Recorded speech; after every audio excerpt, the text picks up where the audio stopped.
पहला प्रश्न। भगवान, मैं कौन हूं? मैं कहां से आया हूं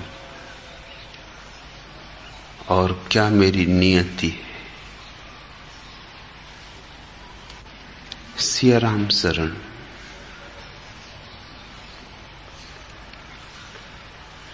यह प्रश्न ऐसा नहीं कि कोई और तुम्हें इसका उत्तर दे सके, नहीं कि उत्तर नहीं दिए गए, उत्तर दिए गए हैं, उत्तर दिए जा सकते हैं, पर वे व्यर्थ होंगे, अप्रासंगिक होंगे। यह तो प्रश्न अकेला प्रश्न है जो इतना मूल्यवान है कि तुम्हें स्वयं ही इसका उत्तर खोजना पड़े, तो ही उत्तर पर भरोसा करना। उपनिषदों में उत्तर हैं, वेदों में उत्तर हैं, कुरान में, गीता में, बाइबल में उत्तर ही उत्तरों से भरा हुआ है इतिहास, मगर वे उत्तर पर आए। तुम पूछ रहे हो मैं कौन हूं? किससे पूछ रहे हो? यह प्रश्न तो अपने से ही पूछने योग्य है। यह प्रश्न तो मंत्र है। इस प्रश्न को लेके तो भीतर डुबकी मारनी जरूरी है। जब तक तुम अपने चित्त को इतना शांत ना कर लो कि चित्त दर्पण हो जाए, तब तक तुम्हें अपनी प्रतिछवि दिखाई नहीं पड़ेगी। और लाख उत्तर दिए जाएं, उधार होंगे। कोई कह दे कि तुम आत्मा हो, क्या होगा सार? सुन लोगे? समझोगे क्या खाक? कोई कह दे कि तुम परमात्मा हो, तो भी क्या होगा? कहा तो गया है बहुत बार, सुना भी तुमने बहुत बार, मगर जीवन जहां है वहीं के वहीं है। यह कोई सैद्धांतिक प्रश्न नहीं है। यह प्रश्न अस्तित्वगत है। यह प्रश्न कम है, तुम्हारे जीवन की मौलिक समस्या है। उत्तर नहीं चाहिए, समाधान चाहिए, और समाधान सिवाय समाधि के और कहीं नहीं। इसलिए तो समाधि को समाधि कहते, क्योंकि उसमें समाधान है। मैं कहूंगा तुम इसे ध्यान बनाओ, मत पूछो मुझसे, पूछो अपने से। रोज रोज पूछो, जितना समय मिले, जितनी शक्ति जुटा सको इस प्रश्न में लगाओ। राम राम जपने से यह ज्यादा सार्थक है कि तुम अपने भीतर गहराइयों में गुंजाओ यह प्रश्न, मैं कौन हूं? और जल्दी से किसी उत्तर से राजी मत हो जाना, क्योंकि मन बहुत चालबाज है, बहुत चालाक है, चतुर है। मन कहेगा ये भी क्या बात? अरे साफ तो कृष्ण ने कहा है कि तुम कौन हो। साफ तो उपनिषद कहते हैं कि तुम कौन हो। और क्या होगी स्पष्ट बात? अहम ब्रह्मास्मि, मैं ब्रह्म हूं, उद्घोषणा कर गए ऋषि मुनि, जिन्होंने जाना, दृष्टा जिन्होंने देखा। अब तुम क्यों सिर पचा रहे हो? तुम भी दोहराओ अहम ब्रह्मास्मि। और यही लोग कर रहे, दोहरा रहे, मगर जो उत्तर तुम्हारा नहीं है वह दो कौड़ी का है। कितना ही कीमती मालूम पड़े, उसमें प्राण नहीं, उसमें श्वास नहीं चलती। हृदय नहीं धड़कता। अल-हिल्लास मंसूर ने कहा, अनिल हक, मैं सत्य हूं। मगर क्या तुम्हारे काम का है ये उत्तर? मंसूर के काम का है। मंसूर ने जान के कहा है, और तुम तो सिर्फ दोहराओगे। ध्यान रखो, जीवन की जो मौलिक समस्याएं हैं उनके समाधान बासे नहीं होते। उनके समाधान उतने ही मौलिक होने चाहिए जितनी समस्याएं मौलिक हैं। मत पूछो मुझसे, पूछो अपने से। और तुम पूछते हो कि कहां से मेरा आना हुआ। न कहीं से आए हो, न कहीं जा रहे हो, सदा से यही हो। आने जाने की बात, आवागमन की बात सपना भर है।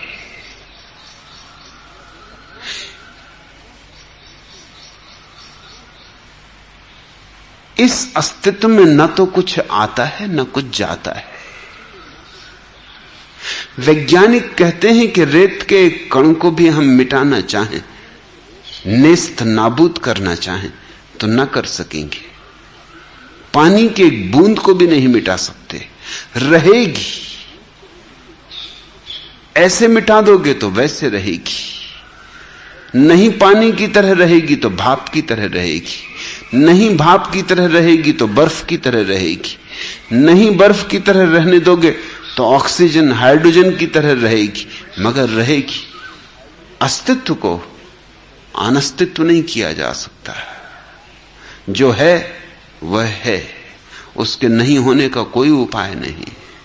और जो नहीं है वह नहीं है, उसके होने का कोई उपाय नहीं। अस्तित्व ना तो ज्यादा होता ना कम, जितना है बस उतना, जस का तस। न रत्ती भर बढ़ता है न घटता है। लेकिन परिवर्तन बहुत होते मालूम होते। लेकिन सब परिवर्तन संयोग के परिवर्तन है। इधर से उधर, जैसे कि तुम अपने बैठक खाने को जमा लो बार बार। यह तस्वीर इस दीवार से हटा के दूसरी दीवार पर टांग दी, और यह सोफा बाएं कोने से हटा के दाएं कोने में रख दिया, और यह गुलदस्ता यूं सजाया था अब यूं सजा दिया। अभी भारतीय ढंग से सजा था, अब जापानी ढंग से सजा दिया। बस ऐसे ही कुछ फर्क, जो कि फर्क नहीं है, केवल नए नए संयोग हैं। सब पुराना है, सब वही का वही है, सब वैसे का वैसा है। इसे स्मरण रखो, ना तो तुम कहीं से आए हो न कहीं जा रहे हो। महर्षि रमन के अंतिम क्षण थे और किसी ने पूछा कि आप जा रहे हैं, आप हमें छोड़ के जा रहे हैं, हमें अनाथ किए जा रहे हैं। रमन ने आंख खोली और कहा, तुम पागल हुए हो? मैं जाऊंगा भी तो कहां जाऊंगा? जाने को जगह कहां है? यही हूं और यहीं रहूंगा। शरीर में नहीं तो शरीर के बाहर, घर में नहीं तो घर के बाहर, इधर नहीं तो उधर। मगर जाऊंगा कहां? जाने को जगह कहां है? न आया हूं न जाऊंगा। इसे ज्ञानियों ने आवागमन से मुक्ति कहा है, इस बोध को कि न कुछ आना है न कुछ जाना है। लेकिन सपने में हम बहुत आवाजाही कर रहे हैं। रात तुम सो गए, फिर रात भर सपनों में कहां कहां आते हो, कहां कहां जाते हो, और सुबह उठ के अगर तुम पूछने लगो कि रात मैं चला गया था तिब्बत, कैसे गया, न ट्रेन पकड़ी, न हवाई जहाज पकड़ा, पहुंचा कैसे, फिर लौटा कैसे, तो तुम जिससे पूछोगे वो भी हंसेगा, वो भी कहेगा पागल हो गए हो, न कहीं गए न कहीं आए, सपना देखा था। कोई सपना देख रहा है देह होने का, कोई सपना देख रहा है धनी होने का, कोई सपना देख रहा है त्यागी होने का, कोई सपना देख रहा है पापी होने का, कोई सपना देख रहा है पुण्यात्मा होने का। बस सपने ही सपने हैं। जिस दिन जागोगे ध्यान में, उस दिन पाओगे न कहीं गए न आए, सब आवाजाही मन की कल्पना थी। इसलिए न किन्हीं वाहनों की जरूरत थी, न यात्रा करनी पड़ी, न लौटने के लिए कोई आयोजन करना पड़ा। और तुम पूछते हो मेरी नियति क्या है? अस्तित्व की कोई नियति नहीं है। इसलिए तो हमने इस देश में सृष्टि को लीला कहा है। लीला का अर्थ होता है जिसकी कोई नियति नहीं, जैसे कोई खेल खेले। अब खेल की कोई नियति थोड़ी होती। कोई ताश खेल रहा है कि चौपड़ खेल रहा है कि शतरंज बिछा रखी है, इसकी कोई नियति थोड़ी होती, इसका कोई प्रयोजन थोड़ी है, इससे कुछ मिल थोड़ी जाएगा, कुछ पा तो नहीं लिया जाएगा, इससे कुछ उपलब्धि तो नहीं होनी है। मनोरंजन है, खेल है। लोग चाहें तो रेत के घर बनाते हैं नदी के तट पर बैठकर, खेल खेलते हैं। ताश के घर बनाते हैं, खेल खेलते हैं। हवा का एक झोंका आया और सब गिर जाता है।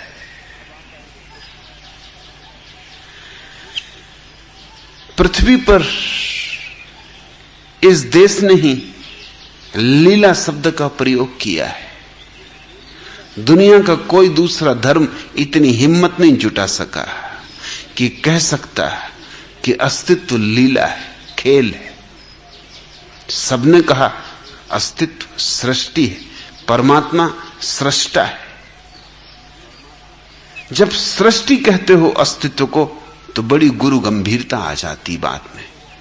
बड़े प्रयोजन से बनाई गई बात है। बनाने वाले ने बड़े इरादे रखे, आकांक्षाएं हैं, अभिप्साएं हैं, कोई प्रयोजन है पीछे, कोई अर्थ छिपा है। परमात्मा में कोई वासना है जो अस्तित्व को किसी प्रयोजन से बनाएगा? उसे कुछ कमी है? प्रयोजन तो वहां होता है जहां कुछ कमी होती। परमात्मा तो भरपूर है, लबालब है। यह सृष्टि नहीं है इस अर्थों में कि वो कुछ पाना चाहता है इसे बना के। यह लीला है इस अर्थों में कि ऊर्जा इतनी है कि करे भी तो क्या करे। नाचता है, गाता है, गुनगुनाता है, फूल रचता है, तितलियों के पंख रंगता है, इंद्रधनुष सजाता है।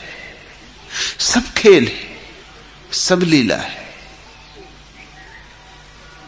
नहीं कोई प्रयोजन, नहीं कोई लक्ष्य। लक्ष्य की भाषा अहंकार की भाषा है। बिना लक्ष्य के, बिना प्रयोजन के तुम्हें लगता है पैर के नीचे से जमीन खिसक गई, तो तुम तत्क्षण पूछने लगते हो कि फिर हम ऐसा क्यों करें, वैसा क्यों करें। एक चित्रकला विशेषज्ञ ने पाब्लो पिकासो से पूछा कि तुम जो चित्र अभी तैयार कर रहे हो, जो अभी अभी पूरा हुआ, जिस पे तुमने आखिरी रंग डाल दिया है, इसका अर्थ क्या है, इसका प्रयोजन क्या है, तुम आखिर इससे कहना क्या चाहते हो? पिकासो ने उस चित्रकला मर्मज्ञ को ऐसे देखा जैसे उसने कोई पागलपन की बात पूछी हो।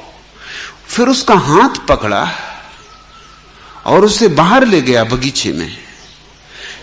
गुलाब की झाड़ी पर सुंदर फूल खिले हैं गुलाब के, और पिकासो ने कहा कि ये गुलाब के फूल, इनका क्या प्रयोजन है, इनका क्या अर्थ है? और अगर गुलाब के फूल बिना प्रयोजन के हो सकते हैं, बिना अर्थ के हो सकते हैं, तो मेरे चित्रों में भी अर्थ होने की कोई आवश्यकता है? आनंद है, अभिप्राय कुछ भी नहीं। मुझे मजा आया जब भर रहा था रंग तूलिका से, तो मैं मदमस्त हुआ। बस बात पूरी हो गई। साधन और साध्य का भेद नहीं है, साधन और साध्य एक ही। पिकासो जो कह रहा है वही लीला का अर्थ है। यह सारा अस्तित्व ऊर्जा की एक महत लीला है। मत पूछो कि नियति क्या है। नियति होती है मशीनों की। तुम अगर मशीन बनाते हो तो उसकी नियति होती, उसे किसी प्रयोजन से बनाते हो, उससे कुछ पैदा करना है, उत्पादन करना है, फैक्ट्री बनानी है। मनुष्य का कोई प्रयोजन नहीं होता, कोई नियति नहीं होती। मनुष्य तो परमात्मा का आनंद है।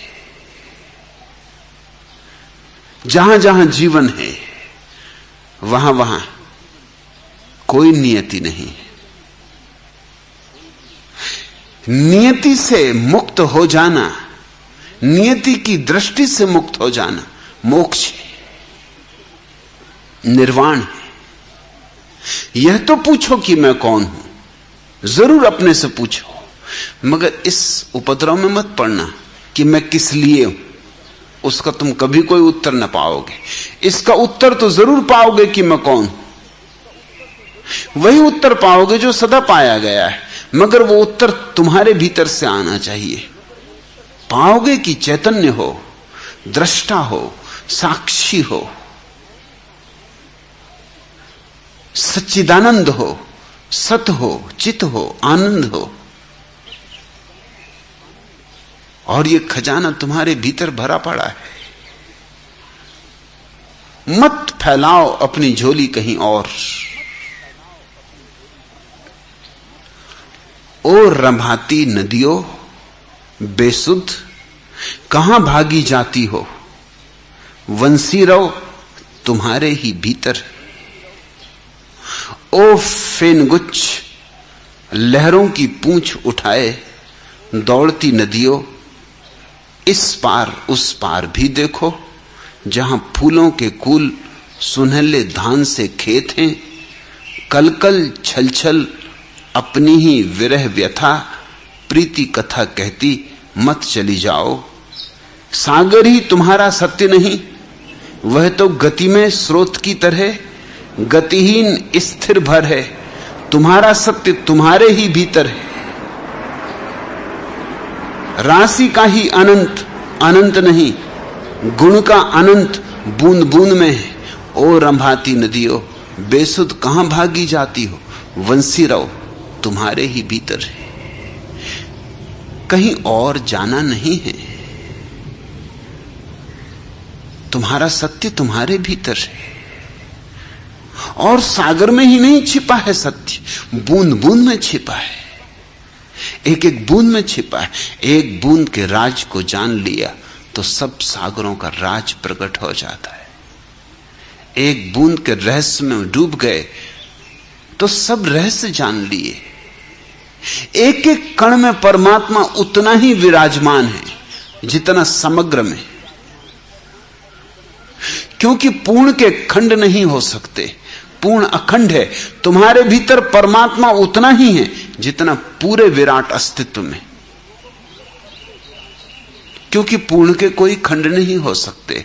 ऐसा मत सोचना कि पूर्ण मेरे भीतर थोड़ा सा टुकड़ा है पूर्ण का और थोड़ा सा टुकड़ा औरों के भीतर, ऐसे सब टुकड़े बिखरे हैं, सबका जोड़ परमात्मा है। परमात्मा जोड़ नहीं, ये छोटा गणित वहां काम नहीं आता। वहां गणित भी बदल जाता है, वहां तर्क भी बदल जाता है, वहां हमारी सामान्य भाषा भी बदल जाती है। अंश और अंशी वहां एक दूसरे से छोटे बड़े नहीं होते, बराबर होते, समान होते। प्रश्न तुम्हारा सुंदर है, मगर इसे ध्यान बनाओ। शुरू शुरू में तो पूछना कि मैं कौन हूं, शब्दों में, शब्दों से ही शुरू करना पड़ेगा, क्योंकि शब्दों के जंगल में ही हम खो गए। जहां हम खो गए हैं वहीं से यात्रा का पहला कदम उठाना होगा। फिर धीरे धीरे जैसे जैसे प्रश्न साफ होने लगे, शब्द छोड़ते जाना, सिर्फ प्रश्न चिन्ह रह जाए भीतर। मौन बैठना, प्रश्न चिन्ह ही रहे, कौन हूं, लेकिन शब्द नहीं। और फिर धीरे धीरे प्रश्न चिन्ह भी छूट जाए, सिर्फ भाव रह जाए। शेख फरीद एक अलमस्त सूफी हुआ, नदी स्नान करने जा रहा था। एक आदमी ने उससे पूछा, बाबा फरीद, ईश्वर को मुझे भी पाना है, क्या रास्ता है?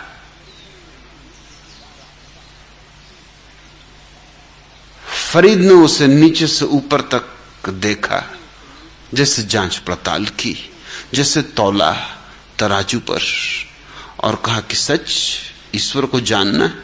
वो आदमी थोड़ा डरा भी, उसने तो जिज्ञासा ही की थी, यूं ही एक बौद्धिक खुजलाहट। बाबा फरीद मिल गए, रास्ते पर चलो, लगे हाथ पूछ ही लो, बहती गंगा धो ही लो, हाथ क्या हर्ज है। मगर फरीद ने कहा, सच ईश्वर को जानना है?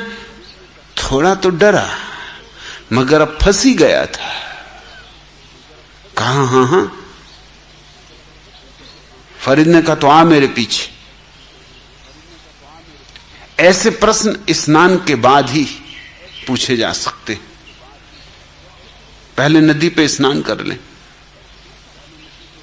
फिर उत्तर दूंगा। और मौका लग गया तो स्नान करने में उत्तर दे दूंगा।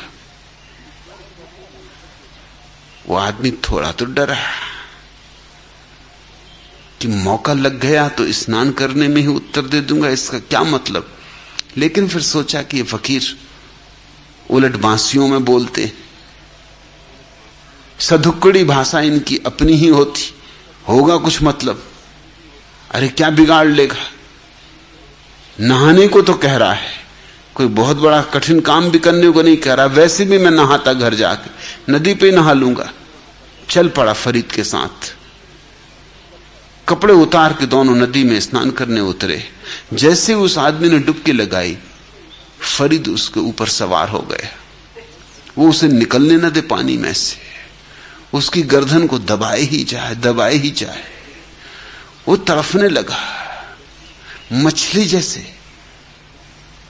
तड़फ जाए, कोई रेत में फेंक दे जलती, ऐसे तड़फने लगा, हाथ पैर पटके।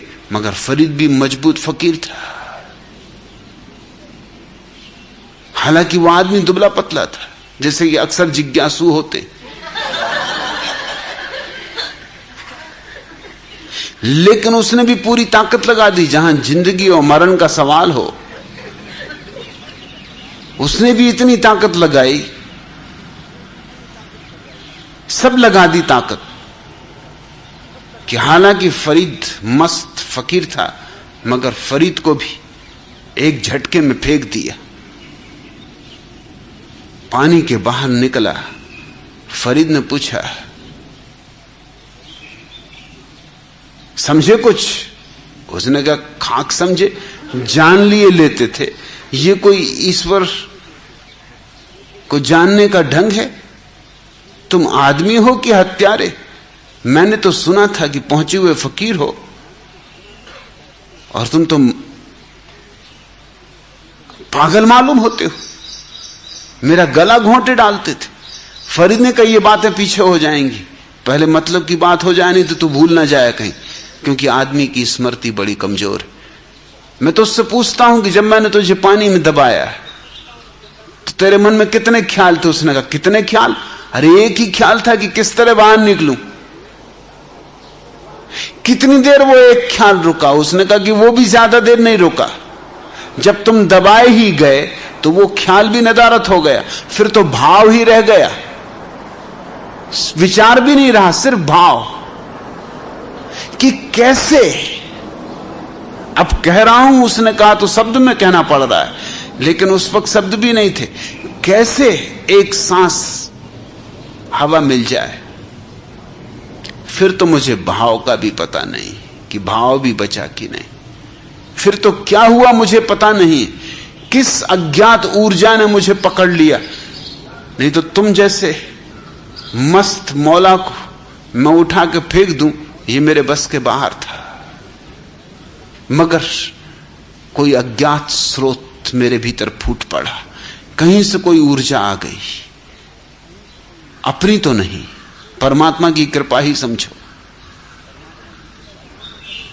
कि भूल हो गई जो तुमसे पूछा, अब कभी ना पूछूंगा, गांव में खबर कर दूंगा कि भैया कोई से ईश्वर के संबंध में मत पूछना, और अगर ये नदी जाने की बात कहे तो जाने ही मत इसके साथ, क्योंकि आज हम तो बच गए, दूसरे बच सकें कि ना बच सके। फरीद ने कहा, जिस दिन ईश्वर को भी तुम इसी तरह चाहोगे कि पहले विचार फिर भाव और फिर भाव भी नहीं, मात्र एक ऊर्जा की स्फुरना, उसी दिन ईश्वर को पालोगे। ये मेरा उत्तर है। फरीद ने कहा, अब तू जा,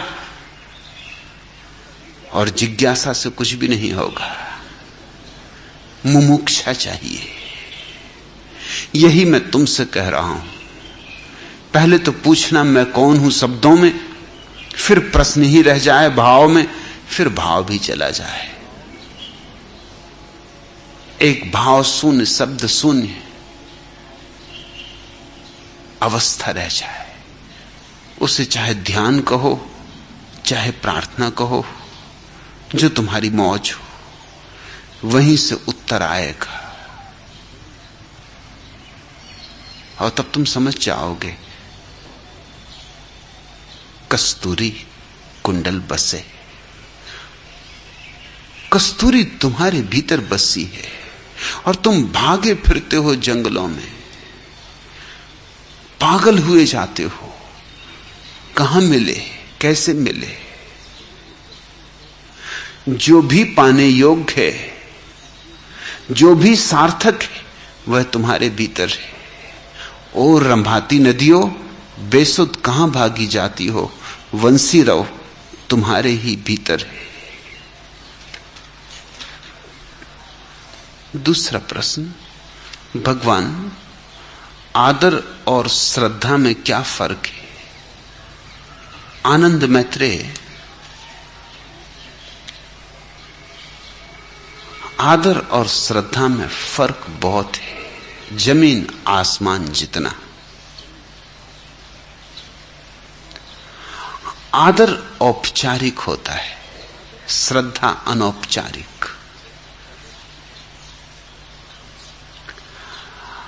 आदर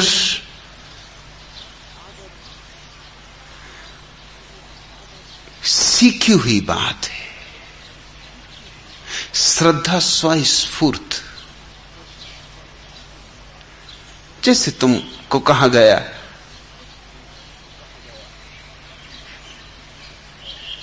कि पुरोहित को आदर करना चाहिए, पंडित को आदर करना चाहिए, वृद्ध जनों को आदर करना चाहिए, मां को पिता को आदर करना चाहिए, गुरुजनों को आदर करना चाहिए। ये तुम्हें पिलाया गया है। जब तुम्हें होश नहीं था तब से मां के दूध के साथ ही तुम्हें ये बातें पिलाई गई, सो तुम आदर करते हो। मेरे पास भारतीय मित्र आते, अपने छोटे बच्चों को ले आते, वो स्वयं तो झुक के चरण छूते हैं, अपने छोटे बच्चों की भी गर्दन पकड़ के झुका देते। मैं उनको कहता हूं ये क्या कर रहे हो? वो बच्चा इंकार कर रहा है सब तरह से, क्योंकि उसे मुझसे क्या लेना देना है। वो उसकी गर्दन पकड़े हुए, अब बाप गर्दन पकड़े हुए तो बच्चा भाग भी नहीं सकता, और झुका रहा है तो झुकना भी पड़ेगा।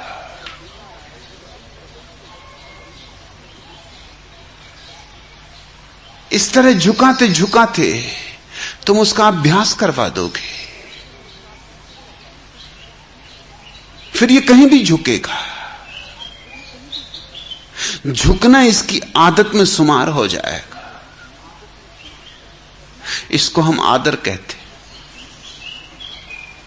जहां भी देखेगा किसी के हाथ में अधिकार है, सत्ता है, जहां भी देखेगा किसी के हाथ में पद है, प्रतिष्ठा है, वहीं झुक जाएगा। लेकिन इसकी अंतरात्मा नहीं झुक रही। अंतरात्मा तो पहले दिन भी नहीं झुकी थी। यह सिर्फ अभ्यासवश है। तुम मंदिर में जाते हो, रामचंद्र की प्रतिमा है कि बुद्ध की प्रतिमा है कि कृष्ण की प्रतिमा है, बस एकदम से झुके। लेकिन तुमने एक बात ख्याल की, जैन जाता है कृष्ण के मंदिर में, उसके भीतर कोई झुकने का भाव नहीं उठता, उठता ही नहीं।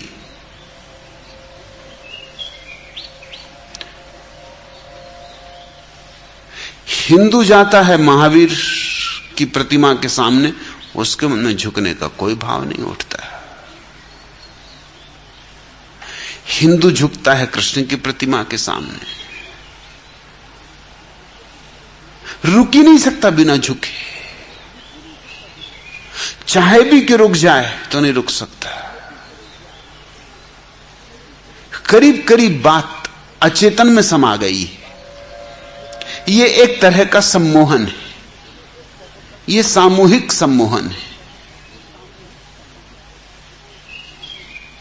इसको हम आदर कहते हैं।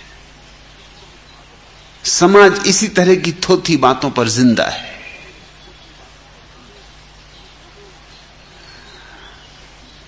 हम अपने बच्चों को इसी तरह से संस्कारबद्ध करते, संस्कारों में बांधते, हिंदू बनाते, मुसलमान बनाते, जैन बनाते। मैं जैन घर में पैदा हुआ तो मुझे बचपन से ही बताया गया कि जैनों के अतिरिक्त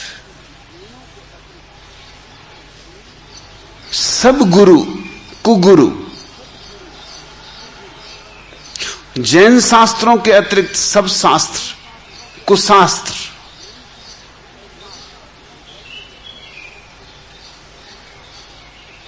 जैन मंदिरों के अतिरिक्त, जैन तीर्थों के अतिरिक्त न कोई तीर्थ है न कोई मंदिर।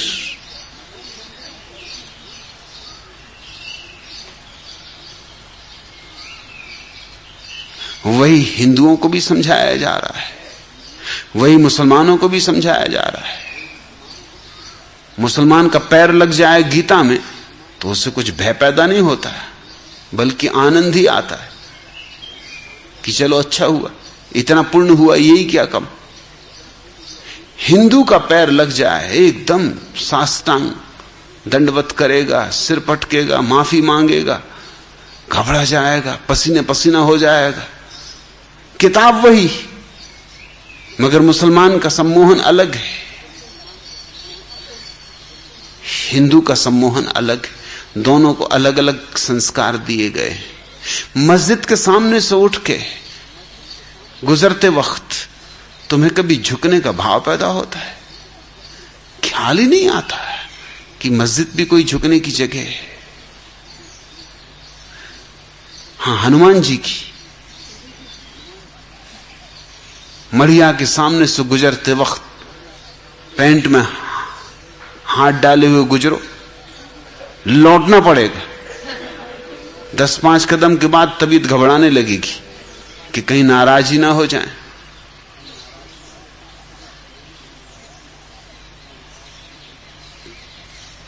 अपना क्या बिगड़ता, चलो नमस्कार कर ही लो। हनुमान जी ही हैं, गुस्सा आ जाए, क्रुद्ध हो जाए, कोई झंझट खड़ी कर दें, कोई मुसीबत में डाल दें, लौट के आओगे। मेरे एक मित्र के साथ मैं रोज सुबह घूमने जाता था। कोई मंदिर हो, हिंदू मंदिर भर हो, राम का हो कि कृष्ण का हो कि हनुमान जी का हो कि शिव जी का हो, उनको झुक के नमस्कार करना, घूमने ही मुश्किल हो जाता। और यहां तो गली चौक, गली गली मंदिर ही मंदिर है। हर जगह खड़े होकर उनको नमस्कार करनी, मुझे भी खड़े होना पड़ता उनके साथ। मैंने उनसे कहा कि 2 बातों में से एक कुछ तय कर लो, या तो मेरे साथ घूमने जाना हो तो ये गोरख धंधा बंद करो,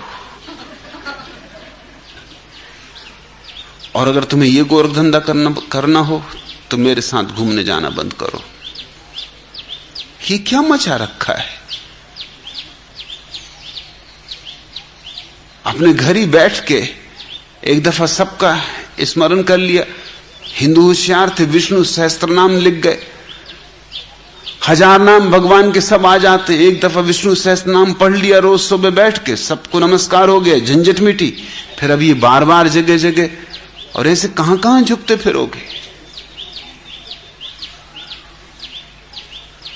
उन्होंने कहा कि संकोच तो मुझे भी लगता है, मगर आदत पड़ी, मेरे बाप सिखा गए, उनकी भी यही आदत थी। तो मैंने कहा ये छोड़ो, बाप गए, अब आदत क्यों ढो रहे हो? उन्होंने कहा अच्छा, कल से मैं कोशिश करूंगा। कल वो मेरे साथ गए, पहली मढ़िया आई हनुमान जी की, और मैंने देखा कि उनके पैर डगमगा रहे हैं। मैंने कहा संभल के, सावधान, यही वक्त है सावधानी का। उन्होंने कहा बिल्कुल सावधान हूं, मगर मैंने देखा कि उनके चेहरे पे घबराहट है। कोई 10-15 कदम मेरे साथ आगे गए, मुझसे कहा कि माफ करें, मैं आगे नहीं बढ़ सकता, मुझे नमस्कार करनी पड़ेगा, नहीं तो आज मेरा पूरा दिन खराब हो जाएगा। मुझे बेचैनी सता रही, अरे आज हनुमान जी को बिना नमस्कार किए आगे जा रहे हो। गए, लौट के नमस्कार किया, तब उनके मन को चैन आया। ये आदर है, नहीं करना चाहते तो भी करना पड़ रहा है। यह श्रद्धा नहीं, श्रद्धा बड़ी और बात है। श्रद्धा का अर्थ होता है स्वस्फूर्त, किसी की सिखाई हुई नहीं। तुम जब किसी व्यक्ति के सामने इसलिए झुकते हो कि तुम्हारा हृदय झुकने के लिए आतुर हुआ है, तब श्रद्धा। जब तुम इसलिए झुकते हो क्योंकि झुकना सिखाया गया है, तब आदर। आदर औपचारिक है, 2 कौड़ी का है, सामाजिक व्यवस्था है। श्रद्धा जलमूल से क्रांति है, जीवन क्रांति है। श्रद्धा का फूल खिल जाए तो जीवन में सुगंध ही सुगंध भर जाए। आदर ऐसे समझो जैसे प्लास्टिक के फूल, फूल जैसे लगते हैं, दूर से देखो तो धोखा भी खा जाओ, बिल्कुल फूल जैसे लगते हैं। कभी कभी तो फूल से भी सुंदर बन सकते हैं। और कुछ खूबियां होती हैं प्लास्टिक के फूल में जो असली फूल में नहीं होती। प्लास्टिक का फूल टिकता है, खूब टिकता है, सदियों टिक सकता है। सच तो यह है कि वैज्ञानिक इस बात से परेशान हैं कि हम इतने प्लास्टिक का उपयोग कर रहे हैं, ये सब प्लास्टिक जमीन में इकट्ठा हो रहा है। प्लास्टिक मरता नहीं, प्लास्टिक बिल्कुल अमृत को उपलब्ध है। अमृतस्य पुत्र, वो जो वेद में वचन आया है वो आदमी के बाबत नहीं है, प्लास्टिक के बाबत। प्लास्टिक को मारने का उपाय नहीं। इतना प्लास्टिक इकट्ठा होता जा रहा है जमीन में, समुद्रों में, नदियों में। ये प्लास्टिक खतरनाक है क्योंकि इससे जमीन की उर्वरा शक्ति मर जाएगी। प्रकृति की जितनी चीजें हैं वो गल जाती, प्रकृति में वापस फिर मिल जाती। जैसे आदमी मरेगा तो पानी पानी में मिल जाएगा। 80% आदमी में पानी होता है,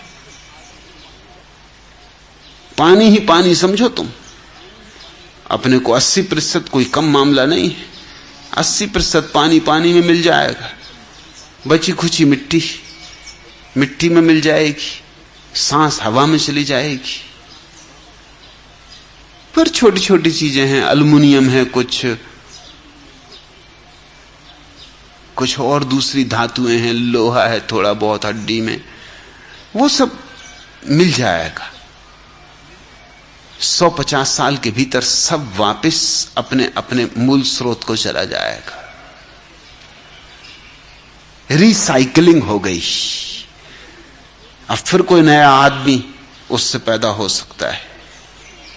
प्रकृति में जो भी पैदा होता है वो अटकता नहीं, वो प्रकृति को कहीं अटकाता नहीं। प्लास्टिक बड़ी खतरनाक चीज आदमी ने बना ली, वो मरता ही नहीं, वो पड़ा रहेगा सदियों तक, और जहां पड़ा रहेगा वही नुकसान करेगा, अटका रहेगा, जगह जगह अवरोध खड़े कर देगा। प्लास्टिक की एक खूबी है तो उसका फूल रोज रोज सांझ को मुरझाएगा नहीं। न सूरज से डरता वो, न पानी से डरता वो, उसका कोई कुछ नहीं बिगाड़ सकता। न पानी की जरूरत, न खाद की जरूरत, उसकी जड़ें ही नहीं है कोई। बिना जड़ के आकाश बेल है। मुल्ला नसरुद्दीन को मैं देखता था अपनी खिड़की में, रोज गमले में पानी डालते, गमले में फूल खिले थे। एक दिन पास से गुजर रहा था तो मैंने देखा कि वो पानी तो डाल रहा है, लेकिन जिस लोटे से पानी डाल रहा है उसकी टोंटी में से पानी गिर नहीं रहा, लोटा खाली है। मैंने पूछा, नसरुद्दीन पानी तो लोटे में है नहीं, तुम डाल क्या रहे हो? उसने कहा कि डाल कौन रहा है पानी, ये फूल कोई असली प्लास्टिक के, मगर मोहल्ले वालों को धोखा दे रहा हूं। पानी न डालो तो वो समझते हैं कि प्लास्टिक के फूल है। सो रोज खाली लोटा सुबह से, रोज सुबह शाम उल्टा देता हूं। मोहल्ले वालों को भरोसा बना रहता है कि फूल असली ही होने चाहिए, नहीं तो कोई पानी डालता है। नकली फूल की खूबी है, टिकता है, बड़ा स्थायी।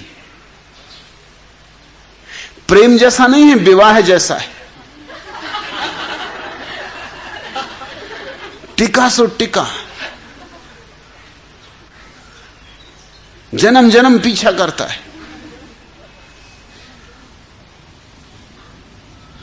प्रेम से इसलिए सारी सभ्यताएं भयभीत रही, क्योंकि प्रेम असली फूल है, सुबह खिले सांझ मुरझा जाए।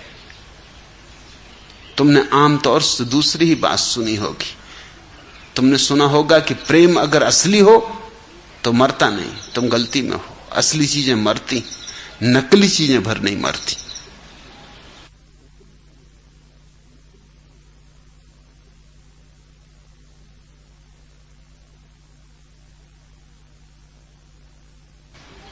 प्रेम अगर असली हो तो मर जाएगा, जैसे जन्मा वैसे मरेगा। और जितनी त्वरा से जन्मा उतनी ही त्वरा से मर जाएगा। सुबह जो फूल खिला था वो सांझ पखरियां बिखर जाएंगी। इससे यह मत समझ लेना कि फूल नकली था, फूल असली था। सुबह खिला ही नहीं, बाजार से ले आया खरीद के प्लास्टिक का फूल, तो वो क्यों मरेगा? शाम को झड़ेगा भी नहीं। इसलिए समझदारों ने प्रेम को तो समाप्त कर दिया दुनिया से, विवाह को उसकी जगह परिपूरक बना दिया। विवाह प्लास्टिक का फूल है, वो मरता ही नहीं। क्योंकि पहली बात तो वो कभी पैदा नहीं होता, मां बाप तय करते, पंडित पुरोहित तय करते, जन्म कुंडली मिलाई जाती, उससे तय होता है। जिन दो व्यक्तियों का विवाह हो रहा है उनसे तो पूछे नहीं जाता, उनका तो कुछ लेने देना नहीं है इस, वो तो इसमें साझीदार ही नहीं है। उनकी तो कुछ बात का सवाल नहीं उठता, उनको बीच में आने की जरूरत भी नहीं। दूसरे तय कर देते, और तय करने वाले और कारणों से तय करते। प्रेम उसमें कारण नहीं होता। धन कितना, पद कितना, प्रतिष्ठा कितनी, कुलीनता कितनी, सदाचार, नैतिकता, न मालूम कितने और सब कारण होंगे, मगर प्रेम उसमें कोई भी मापदंड नहीं होता। क्योंकि प्रेम से सभी सभ्यताएं भयभीत हैं, क्योंकि प्रेम का कुछ भरोसा नहीं। पश्चिम में आज जो विवाह मर रहा है उसका कुल कारण इतना है कि पश्चिम ने प्रेम को फिर से मूल्य देना शुरू कर दिया। प्रेम को मूल्य दोगे विवाह मरेगा। आज अमेरिका में 2 शादियां होती और 1 तलाक, हर 2 शादी के पीछे 1 तलाक। और बाकी जो 1 तलाक नहीं होता, तुम ये मत समझना कि वो मजे से रह रहे हैं, उस भ्रांति में मत पड़ना। वो जरा दकियानुसी किस्म के लोग हैं, डरते, हिम्मत नहीं जुटा पाते, सोचते हैं कि अब गुजारी 2-4 दिन की जिंदगी है, यूं ही कट गई यूं भी कट जाएगी। अगर लोगों के भीतर झांक कर देखो तो बड़ी हैरानी होगी। लेकिन औपचारिकता, जैसे प्रेम और विवाह में भेद है, वैसे ही श्रद्धा और आदर में भेद है। आदर विवाह जैसा है, सामाजिक उत्पत्ति, सामाजिक व्यवस्था का अंग है। श्रद्धा तो प्रेम का ही विकसित रूप है, प्रेम की पराकाष्ठा है। जब तुम किसी व्यक्ति के हार्दिक प्रेम में पड़ जाते हो, ऐसे प्रेम में जो तुम्हें उसके सामने झुकने को, समर्पित होने को विवश कर देता है, तो श्रद्धा।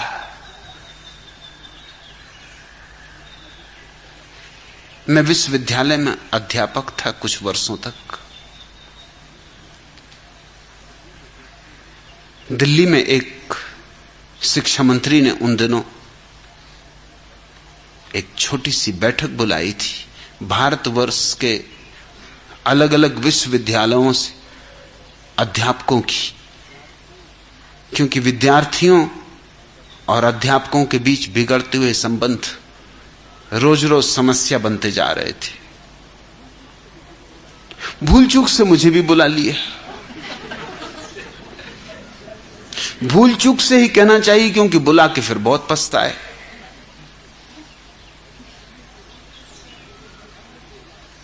मुझसे पहले जो अध्यापक गण बोले उन सब का स्वर एक ही था कि शास्त्र कहते हैं शिक्षक को आदर देना चाहिए, ये हमारी भारतीय परंपरा, ये हमारी संस्कृति है और ये विनष्ट हो रही। मैं जब बोला तो मैंने कहा कि जहां तक मैं शास्त्रों को समझता हूं, शास्त्र कहते हैं जिसको आदर देना ही पड़े वही शिक्षक है। गुरु को आदर देना चाहिए ये मैं व्याख्या नहीं मान सकता, लेकिन जिसको आदर देना ही पड़े, कोई उपाय ही ना हो सिवाय आदर देने के, वही गुरु है। वो गुरु की परिभाषा है। जिसके सामने जाके झुक ही जाना पड़े, ना झुकना चाहो तो भी, नकार लेके जाओ तो भी, निषेध लेके जाओ तो भी, नहीं से भरे हुए जाओ फिर भी हां उठाए तो समझना कि गुरु के पास आए। सभी शिक्षक गुरु नहीं होते, और इसलिए जो शिक्षक गुरु ही नहीं है उनके प्रति आदर भी क्यों होना चाहिए? वो नौकर हैं, तनख्वाह मिलती है, बात खत्म हो गई। तुम तनख्वाह लेते हो, पढ़ा देते हो, वो फीस चुका देते हैं, पढ़ लेते हैं, इससे ज्यादा की मांग क्यों? ये अहंकार की आकांक्षा क्यों कि हमें आदर भी मिलना चाहिए?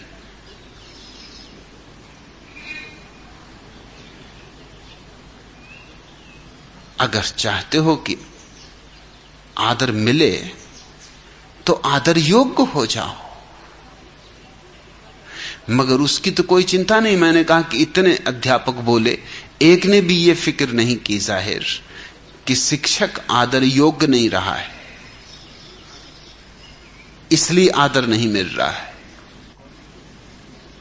गौतम बुद्ध के 5 शिष्य थे जब वो तपश्चर्या कर रहे थे। फिर बुद्ध को लगा कि इस तपश्चर्या में कुछ सार नहीं है, व्यर्थ में अपने शरीर को सुखा रहा हूं, ये तो निपट दुखवाद है, ये तो आत्महिंसा है। तो उन्होंने तपश्चर्या छोड़ दी। वो जो 5 शिष्य थे वो तो परंपरागत रूप से इसीलिए उनके शिष्य थे कि बुद्ध तपश्चर्या में बड़े कुशल थे, अपने को सताने में लाजवाब थे, ऐसे ऐसे ढंग से अपने को सताते थे, ऐसी ऐसी नई नई ईजादें करते थे अपने को सताने की। इसलिए वो 5 उनसे प्रभावित थे। उन्होंने देखा ये तो भ्रष्ट हो गया, गौतम भ्रष्ट हो गया, अब इसने तपस्या छोड़ दी। तो वो छोड़ के चले गए। और तब बुद्ध को परम ज्ञान हुआ। जब परम ज्ञान बुद्ध को हुआ तो उन्होंने कहा कि पहले मैं उन 5 को खोजूं जो मुझे छोड़ के चले गए थे। कुछ भी हो, वो मेरे साथ वर्षों रहे, वो मुझे छोड़ के चले गए हैं, मैंने उन्हें नहीं छोड़ दिया है। उनकी नासमझी के लिए इतना बड़ा दंड देना उचित नहीं है। तो वो उनकी तलाश में आए, इसलिए सारनाथ तक आए, क्योंकि जैसे जैसे उनकी खोज की पता चला वो और आगे पता चला वो सारनाथ में रुके हुए। तो वो सारनाथ आए। सुबह का वक्त है, ऐसी ही सुबह रही होगी। वो 5 बैठे एक वृक्ष के नीचे और उन्होंने देखा बुद्ध को आते हुए। उन 5 ने कहा ये भ्रष्ट गौतम आ रहा है, हम इसको उठ के नमस्कार ना करें, ये भ्रष्ट हो चुका है, इसको क्यों नमस्कार करना, हम इसकी तरफ पीठ ही रखें, आए और खुद ही बैठ जाए तो बैठ जाए। हम ये भी नहीं कहेंगे कि आइए पधारिए विराजिए, हम क्यों कहें, इससे तो हम ही बेहतर है। कम से कम अपने मार्ग पर तो डटे हुए, ये तो मार्ग से च्युत हो गया। उन्होंने 5 ने तय कर लिया, मगर जैसे जैसे बुद्ध करीब आए वैसे वैसे मुश्किल होने लगी। एक उठा और बुद्ध के चरणों पर गिर पड़ा, दूसरा उठा और वो भी गिरा, फिर तो 5 उठे और बुद्ध के चरणों पर गिरे। बुद्ध ने कहा कि मेरे मित्रों, इतने जल्दी अपना संकल्प नहीं छोड़ देना चाहिए। क्या तुमने तय नहीं किया था? क्योंकि तुम्हारे ढंग देख के मुझे लग रहा था कि तुमने तय किया कि सम्मान नहीं दोगे, तुमने मेरी तरफ पीठ कर ली। फिर तुम मेरे चरणों में क्यों गिरे? उन्होंने कहा, ये तो हमें भी पता नहीं, मगर तुम्हारे साथ एक हवा आई, तुम्हारे साथ गंध का एक प्रवाह आया। तुम क्या आए? एक ऊर्जा आई, एक वातावरण आया। तुम क्या आए? जैसे वसंत आया और फूल अपने आप खिलने लगे। हम करें भी तो क्या करें? इसको मैं श्रद्धा कहता हूं। फूल अपने आप खिलने लगे। आदर्श आनंद मैत्रेय औपचारिक होता है, 2 कौड़ी का, उसका कोई भी मूल्य नहीं। मूल्य है तो श्रद्धा का। भाषा कोश में तो दोनों का एक ही अर्थ है, लेकिन जीवन के कोश में दोनों बड़े विपरीत हैं। श्रद्धा में प्राण होते हैं, आदर लाश है।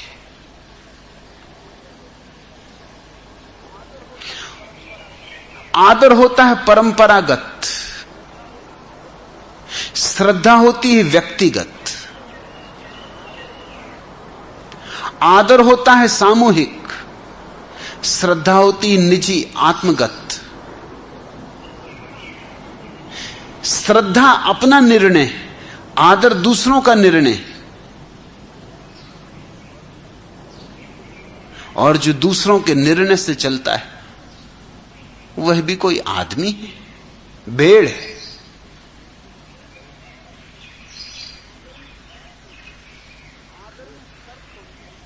आदर में शर्त होती है, फिर शर्त चाहे कोई भी हो। आयु की शर्त हो कि कोई उम्र में बड़ा है तो उसको आदर देना चाहिए। अब उम्र में बड़े होने से क्या आदर का संबंध है?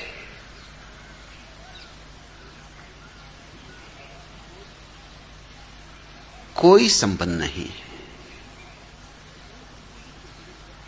कितने तो बूढ़े हैं दुनिया में जो बचकानी प्रवृत्तियों से भरे हुए। कोई बूढ़े होने से ही थोड़ी प्रौढ़ होता है। काश प्रौढ़ता इतनी सस्ती बात होती कि बूढ़े हो गए और प्रौढ़ हो गए। अधिकतर लोग तो बाल धूप में ही सफेद करते। जीवन का अनुभव और बात है, उम्र का बढ़ते जाना और बात है। उम्र तो जानवरों की भी बढ़ेगी, उम्र तो बढ़ती चली जाएगी। वो तो घड़ी और कैलेंडर की बात है, आत्मा की नहीं। ऐसे भी पड़े रहे तो भी उम्र बढ़ती ही रहेगी, कुछ भी ना किया तो भी उम्र बढ़ती रहेगी, सब तरह की मूढ़ताएं करते रहे तो भी उम्र बढ़ती रहेगी। उम्र का कोई संबंध बोध से नहीं है। मुल्ला नसरुद्दीन 100 साल का हो गया था तो उसके घर पत्रकार आए, क्योंकि 100 साल का कोई हो जाए। उसकी तस्वीरें ली, उससे पूछा कि नसरुद्दीन, तुम्हारी इतनी लंबी उम्र का राज क्या है? उसने कहा, राज? न मैंने कभी शराब पी, न कभी मैंने सिगरेट पी, न मैं कभी जुआ खेला, कभी गलत सत्संग मैंने किया ही नहीं।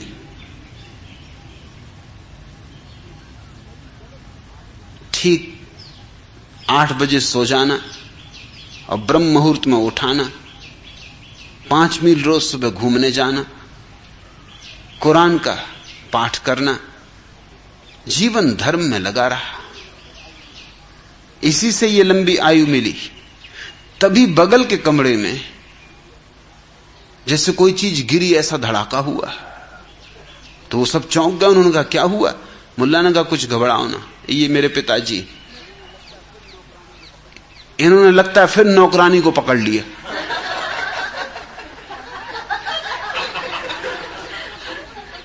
उन्होंने कहा, तुम्हारे पिताजी? इनकी उम्र कितनी होगी? कोई 120 साल, और अभी तक नौकरानी को पकड़ते। अरे उसने कहा कि इनकी पूछो ही मत, जब पी लेते तो फिर इन्हें कुछ होश नहीं कि कौन नौकरानी है कौन क्या है।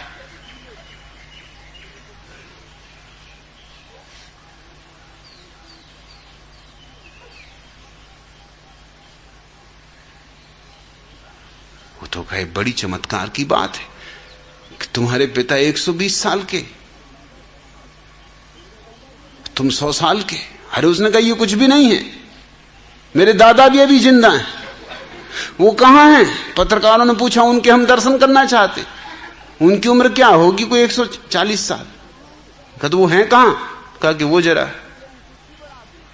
बारात में गए हैं। किसकी बारात में? खुद की बारात में। क्या इस उम्र में विवाह कर रहे हैं? नसरुद्दीन ने कहा कर नहीं रहे, करना पड़ रहा है। वो स्त्री गर्भवती हो गई।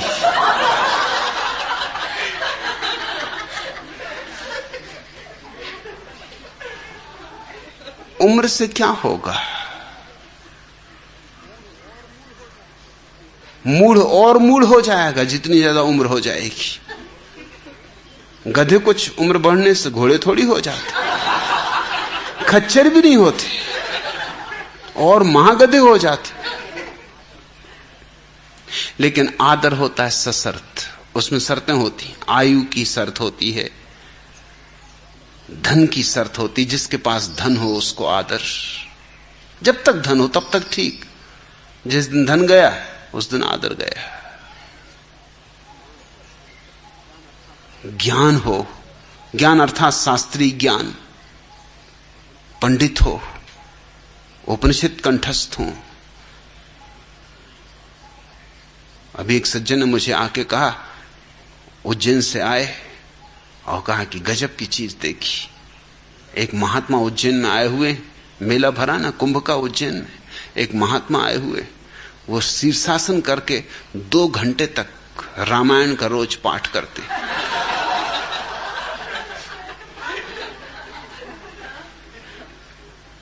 जैसे बुद्धू तुम इस देश में पा सकते हो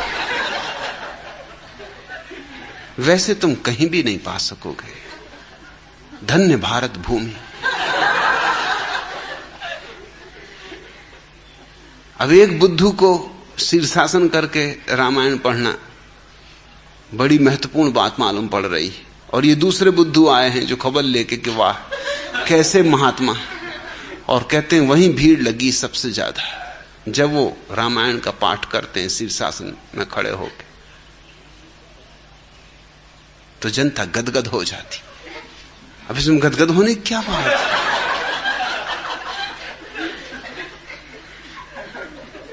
ये आदमी मूर्ख है, इसको करने दो।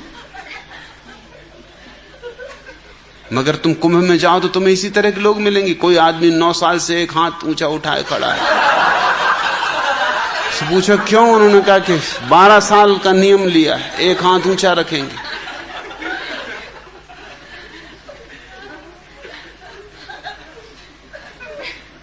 जैसे पागलों की एक जमात है, विक्षिप्तों की एक जमात है।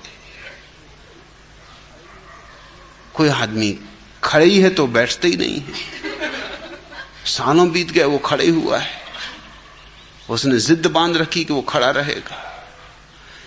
न चेहरे पर कोई प्रतिभा है, न कोई बुद्धत्व की आभा है, मगर खड़े तो पर्याप्त है हमारे लिए। हम आदर भी किन किन बातों से देते हैं, किन किन कारणों से देते हैं। और जो भी पद पर हो उसी को हम आदर देने लगते। कोई प्रधानमंत्री हो गया बस आदर एकदम, कोई राष्ट्रपति हो गया एकदम आदर। अभी मदर टेरेसा को नोबेल प्राइज मिल गई, बस एकदम आदर। मदर टेरेसा वही की वही, नोबेल प्राइज के पहले भी वही की वही थी। भारत के किसी विश्वविद्यालय को न सूझा कि कभी डीलिट दें। अब एकदम विश्वविद्यालयों में होड़ लगी, सभी विश्वविद्यालयों को डीलिट देना है। भारत रत्न, अब हुई भारत रत्न वो जब नोबेल प्राइज मिल गई।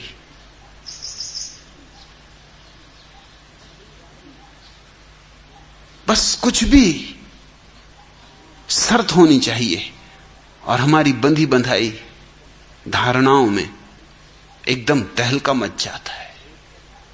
श्रद्धा बेशर्त होती है, जैसे प्रेम बेशर्त होता है। तुमसे अगर कोई पूछे कि तुम्हारा किसी से प्रेम किस लिए हुआ, तो तुम उत्तर न दे पाओगे। अगर उत्तर दे पाओ तो समझना कि प्रेम नहीं, कुछ और होगा। तुम अगर कहो क्योंकि इसके पिता बड़े प्रतिष्ठित हैं,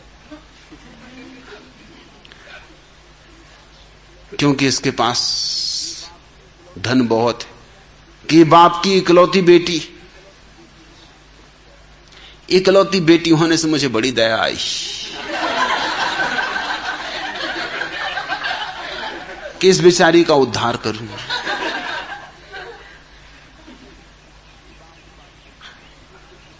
कि बाप के पास पैसा बहुत है, कोई दुष्ट बर्बाद न कर दे, तो सोचा कि रक्षा करूं। अगर तुम कुछ कारण बता सको तो समझना कि वो प्रेम नहीं। लेकिन तुम अगर हक्के बक्के रह जाओ, तुम कहो कि कुछ कह नहीं सकता, क्यों का उत्तर नहीं, बस हो गया बेशर्त। तुम जो कारण खोजते भी हो, कभी तुम कहते हो बहुत सुंदर है, वो भी कारण सच्चे नहीं, क्योंकि तुम सोचते हो कि सुंदर होने की वजह से तुम्हें प्रेम हो गया है। असलियत यह है कि प्रेम हो गया है इसलिए वो तुम्हें सुंदर मालूम हो रही, क्योंकि और किसी को सुंदर नहीं मालूम हो रही। लैला किसी को सुंदर नहीं मालूम हुई सिवाय मजनू के। इसलिए सौंदर्य के कारण प्रेम होता है, यह बात गलत है। प्रेम के कारण सौंदर्य का बोध होने लगता है। फिर तुम बहाने खोजते हो, क्योंकि हमारा मन कहता है कुछ ना कुछ तो तर्क होना ही चाहिए, क्यों प्रेम हो गया है। ठीक वैसी ही अवस्था श्रद्धा की। श्रद्धा भी एक दीवानापन है, कोई तर्क नहीं, जिससे तुम्हारे श्रद्धा के संबंध हो जाएंगे। जब भी लोग पूछेंगे तुम बिल्कुल हक्के बक्के रह जाओगे, अवाक रह जाओगे।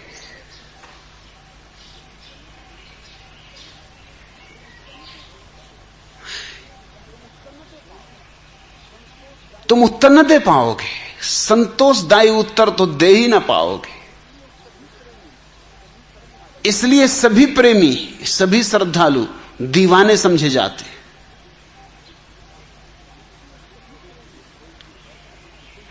क्योंकि वे कोई भी ऐसा स्थूल उत्तर नहीं दे सकते जो दूसरों के तर्क सरणी में आ सके। मेरे सन्यासियों का यह रोज का अनुभव है।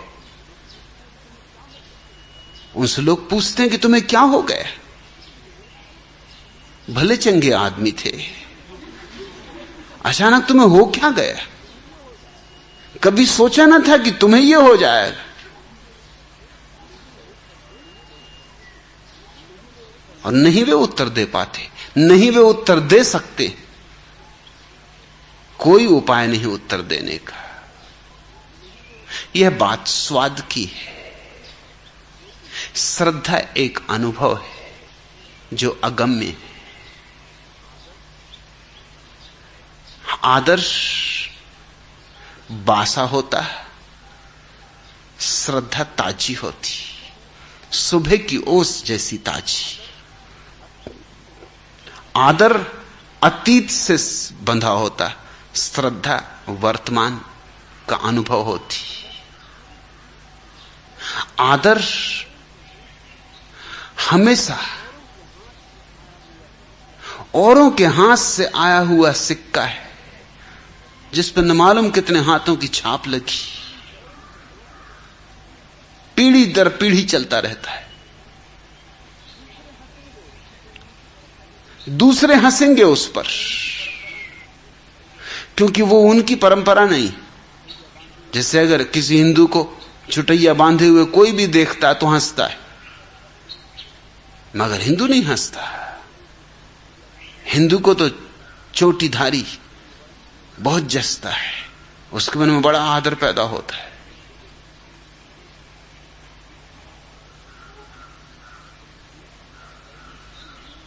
उसे यही सिखाया गया। तो ऋषि मुनियों के देश में सदा से ही इसका रहस्य राज है। और क्या क्या राज लोग खोजते हैं। एक महात्मा प्रवचन कर रहे थे, मैं भी मंच पे मौजूद था। क्या गजब की बातें वो कह रहे थे कि जब मैं बोला तो फिर मुझसे नहीं रहा गया, मुझे कहना ही पड़ा कि ये बातें बड़ी गजब की हैं। उपद्रव हो गया, महात्मा बिल्कुल विक्षिप्त हो गए। महात्माओं के विक्षिप्त होने में देर नहीं लगती, क्योंकि जितना भी वो दिखाते हैं शांति, सौमनस्य, समता, वो सब ऊपरी है, थोथी है। वो समझा रहे थे कि ये जो चोटी है ये बड़ी वैज्ञानिक है। जैसे कि बड़े बड़े मकानों के ऊपर लोहे का डंडा लगा रहता है ना, कि बिजली वगैरह गिरे तो मकान ध्वस्त ना हो, बिजली सीधी जमीन में चली जाए। ऐसे हिंदुओं ने बहुत पहले ही ये विज्ञान खोज लिया। उन्होंने चुटैया बांध के खड़ी रखते। क्या गजब की बात कर रहे हैं वो लोग। इसका तो मतलब हुआ कि हिंदुओं पे कभी बिजली गिरनी नहीं चाहिए थी, बिजली गिरे तो औरों पे गिरे।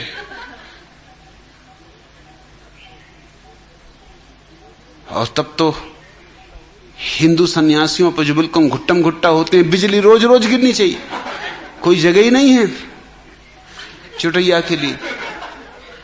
हिंदू सन्यासी तो मारे जाएं, जब देखो तब जहां जाएं वहीं बिजली गिरे, बिजली खोज खोज के गिरे। वो खुद घुटमुंड थे। मैंने पूछा कि ये तो बड़ी मजे की बात है, ये घुटमुंड सन्यासी लोगों को समझा रहा है चुटैया का महत्व। इनकी चुटैया कहां है? इनके विज्ञान का क्या हुआ?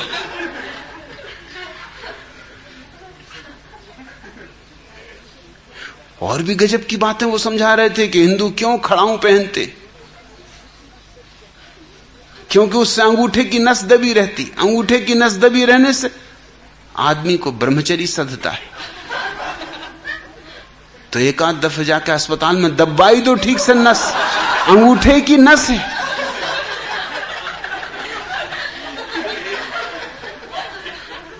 तो नसबंदी की और क्या जरूरत है? अंगूठे की नस दबानी है तो दबा दो। इसको कहां लकड़ी की खड़ाऊ बांध के खटर पटर करते फिरते हो। और कभी तो खड़ाऊ उतारोगे तब नस का क्या, रात सोओगे तब तो खड़ाऊ उतारोगे। और बाल बच्चे रात को ही ज्यादा पैदा होते हैं, दिन को तो होते नहीं। तो मैंने कहा ये महात्मा जो समझा रहे हैं, इसका मतलब कि रात खड़ाऊ पहने सो। और समझ लो कि पति ने दबा ली नस, पत्नी का क्या होगा? वो भी खड़ाऊ पहने सो रही। खड़ाऊ चल जाएंगी रात में, खोपड़ियां खुल जाएंगी। और कहां कहां खड़ाऊ लिए फिरोगे? बस वो तो एकदम क्रोध में आ गए कि मैंने धर्म का खंडन कर दिया। धर्म का कोई खंडन नहीं है इसमें, सिर्फ मूर्खतापूर्ण बातों का। लेकिन हिंदुओं को बात जमेगी। हिंदू ताली बजा रहे थे, प्रसन्न हो रहे थे, क्योंकि उनकी चुटैया की रक्षा की जा रही। हमारी मूढ़ताओं की भी जब रक्षा की जाती तो हम बड़े खुश होते। उससे हमारे अहंकार को तृप्ति मिलती। करे हम कुछ ऐसे वैसे, हम भी बड़े वैज्ञानिक हैं, हमारी बातों में भी बड़े गूढ़ रहस्य, छिपे हुए राज हैं। आदर्श उधार होता, बासा होता, थोथा होता है, अनुकरणात्मक होता है, नकलची होता है। तुम दूसरों की नकल करते फिरते हो।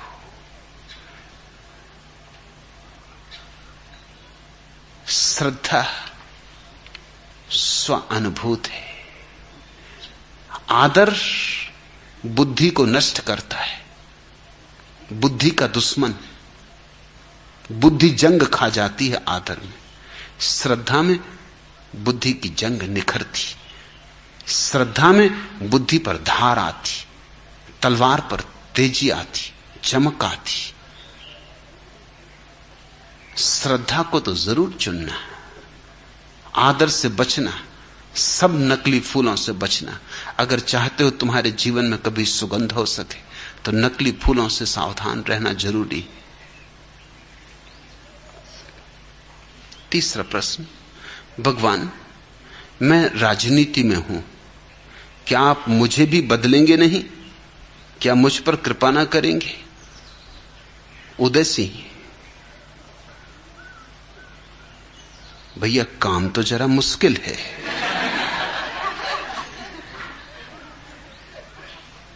कोशिश करेंगे, सफलता असफलता भगवान के हाथ।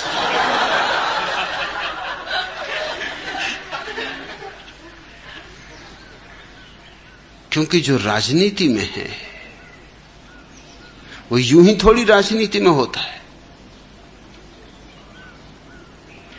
अकारण तो नहीं होता। राजनीति का अर्थ क्या होता है? राजनीति का अर्थ होता है दूसरों के ऊपर मालिकियत की आकांक्षा, और धर्म राजनीति से बिल्कुल विपरीत है। धर्म का अर्थ होता है अपने पर मालिकियत की आकांक्षा। ये दोनों दिशाएं भिन्न हैं। तुम ये कह रहे हो कि भगवान मैं पूरब की तरफ जा रहा हूं, क्या आप मुझे पश्चिम की तरफ जाने में सहायता करेंगे? मैं कोशिश तो करूंगा, मगर तुम अगर पूरब की तरफ जाने की धुन में बंधे हो तो पश्चिम की तरफ ले जाना बड़ा मुश्किल हो जाएगा। तुम्हें राजनीति छोड़नी होगी, जो कि कठिन बात है, क्योंकि राजनीति का स्वाद शराब जैसा स्वाद है। लग जाए तो छोड़े नहीं छूटता, बहुत मुश्किल हो जाता है। हजार बहानों से लौट लौट आता है। तुम अगर धर्म में भी प्रविष्ट हो जाओ तो वहां भी तुम कुछ न कुछ राजनीतिक दांव पैंच करोगे। ये पीछे के दरवाजे से आ जाएगा। आखिर धर्म में भी तो खूब राजनीति चलती। शंकराचार्यों पर अदालतों में मुकदमे चलते। एक मुकदमा इलाहाबाद के हाई कोर्ट में वर्षों से चल रहा है। दो शंकराचार्य दावा कर रहे हैं एक ही स्थान के शंकराचार्य होने का। अब ये राजनीति हो गई। शंकराचार्य भी और अदालत में दावा करें और अदालत निर्णय करे कि कौन असली शंकराचार्य। ये भी न्यायाधीश जिनको धर्म का काखा गा भी ना आता हो।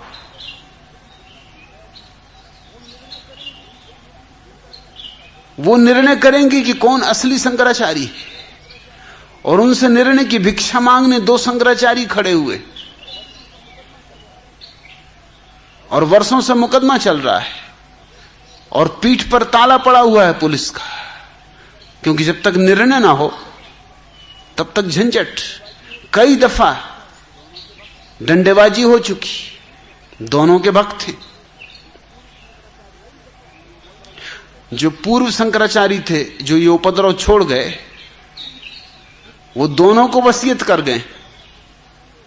पहले एक को वसीयत कर गए, फिर मरते वक्त दूसरे ने कुछ ज्यादा खुशामद की होगी। पहला निश्चिंत हो गया होगा कि अब क्या करना है, वसीयत तो मेरे नाम हो चुकी। दूसरे आदमी ने ज्यादा चमचागिरी की होगी, सो मरते वक्त उसके नाम भी वसीयत कर गए। अब वसीयत दोनों के नाम है। अदालत भी कैसे तय करे कि कौन असली में शंकराचार्य है? कितने मंदिर हैं, कितने मस्जिद हैं, कितने गुरुद्वारे हैं जहां सिवाय राजनीति के और कुछ भी नहीं। धर्म के नाम पर राजनीति चल रही है। तो तुम धर्म में भी आ जाओगे, इससे कुछ पक्का नहीं है कि राजनीति से छूट जाओगे। राजनीति से छूटने के लिए बड़ी सजगता की जरूरत है। वो चालबाजियां जो तुम्हें आ गई, दांव पैंच जो तुमने सीख लिए, उनसे बचना बहुत मुश्किल है। मुल्ला नसरुद्दीन नेता है, बड़ा नेता है। उसके बेटे ने उससे पूछा कि पिताजी, कुछ कुछ धीरे धीरे राजनीति मुझे भी सिखाइए। आपके फूलों में, आपके गले में फूलों की मालाएं, स्वागत सत्कार देख देख मेरे मन में भी होता है कि कभी मैं भी इसी मार्ग पे चलूं। नसरुद्दीन ने कहा, तो ले पहला पाठ, चढ़ जाए इस सीढ़ी पर। मेरा सीढ़ी पे चढ़ने से क्या होगा? नसरुद्दीन ने कहा, तू चढ़ तो। बेटा सीढ़ी पे चढ़ गया। नसरुद्दीन ने कहा, कौन जा, मैं खड़ा हूं संभालने को। बेटा थोड़ा डरा कि कहीं गिर जाए, हाथ से चूक जाए। नसरुद्दीन ने कहा, अरे जब मैं तुझे संभालने को खड़ा हूं तू डरता क्यों? साहस जुटा। क्या तू खाक राजनीति करेगा अगर साहस ही नहीं है? ये तो काम ही ऐसा है कि यहां खतरों में कूदना पड़ता है। ये तो जलती आग में कूदना है। यहां ना कोई आग जल रही ना कुछ, और फिर मैं खड़ा हूं तुझे संभालने को। जब बाप ने बहुत भरोसा दिया तो बेटा कूद पड़ा। जब बेटा कूदा, नसरुद्दीन हट के खड़ा हो गया, धड़ाम से नीचे गिरा, दोनों घुटने टूट गए, रोने लगा। कहा कि ये क्या मामला है? नसरुद्दीन ने कहा, ये पहला पाठ, राजनीति में अपने सगे बाप का भी कभी भरोसा मत कर।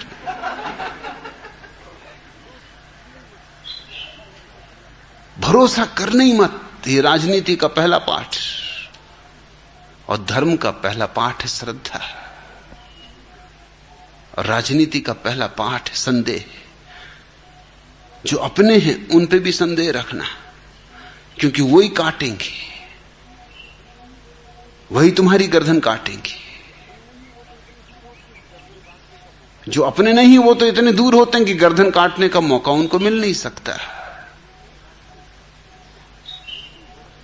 और राजनीति में कोई बहुत बुद्धिमत्ता की जरूरत नहीं होती। ध्यान रखना, संदेह के लिए कोई बहुत बुद्धिमत्ता की आवश्यकता नहीं होती। श्रद्धा के लिए बड़ी प्रखर बुद्धिमत्ता चाहिए। दूसरों पर हुकूमत करने के लिए कोई बहुत ज्यादा मेधा की, प्रतिभा की आवश्यकता नहीं होती, क्योंकि दूसरे तो गुलाम बनने को तैयार ही बैठे। सदियों से उन्हें गुलाम बनाया गया है। वो तो राह ही देख रहे हैं कि कोई आए और गुलाम बनाए। उन्हें कोई गुलाम ना बनाए तो वो बेचैन होने लगते।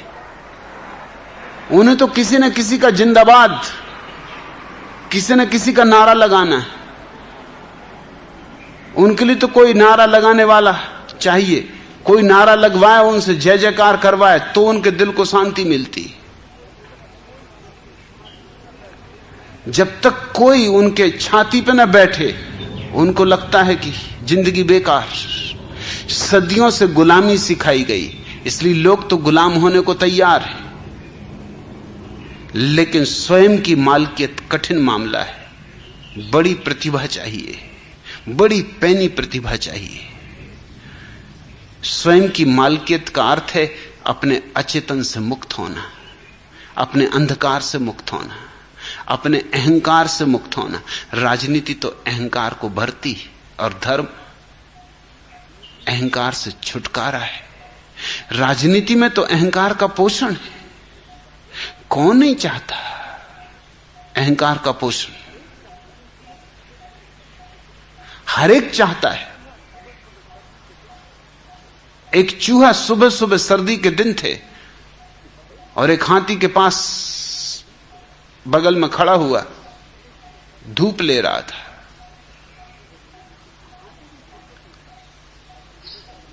हाथी भी फुर्सत में था। सुबह का समय, सर्दी का मौसम, मीठी मीठी धूप। आसपास देखा कोई दिखाई नहीं पड़ रहा। तब उसे ची ची की आवाज थोड़ी सी सुनाई पड़ी, तो उसने नीचे झुक के देखा, चूहा बैठा था। उसने इतना छोटा प्राणी कभी देखा नहीं था, नजर ही ना गई थी। उसने कहा, अरे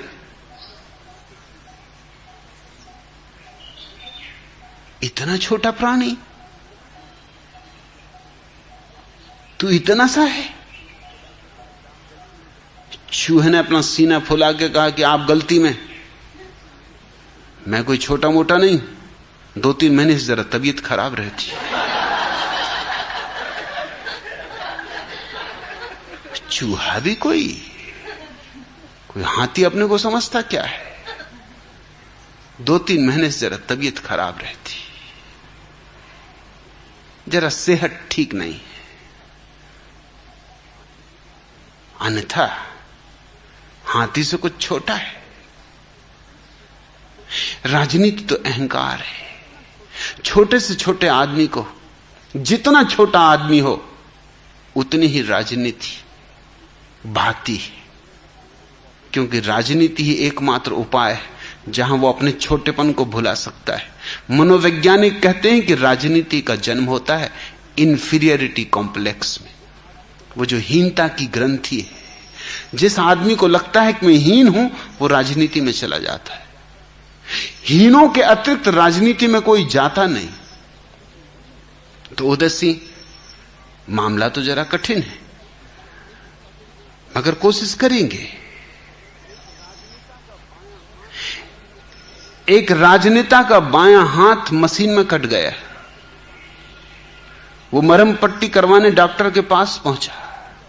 डॉक्टर ने कहा, भाई ये तो तुम्हारी किस्मत अच्छी थी कि मशीन में बायां हाथ आया, यदि दायां हाथ आ जाता तो तुम दुनिया का कोई भी काम नहीं कर सकते थे। राजनेता ने कहा, अरे डॉक्टर साहब, किस्मत काहे की अच्छी, ये तो मेरी होशियारी है। दरअसल मेरा दायां हाथ ही मशीन में आया था, लेकिन मैंने झट से उसे पीछे खींच बायां हाथ आगे कर दिया।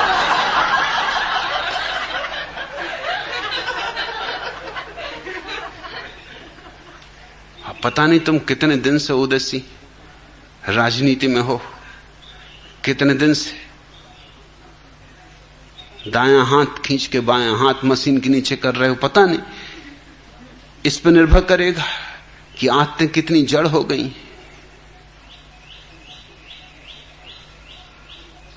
तुम नशे में कितने धुत हो गए हो।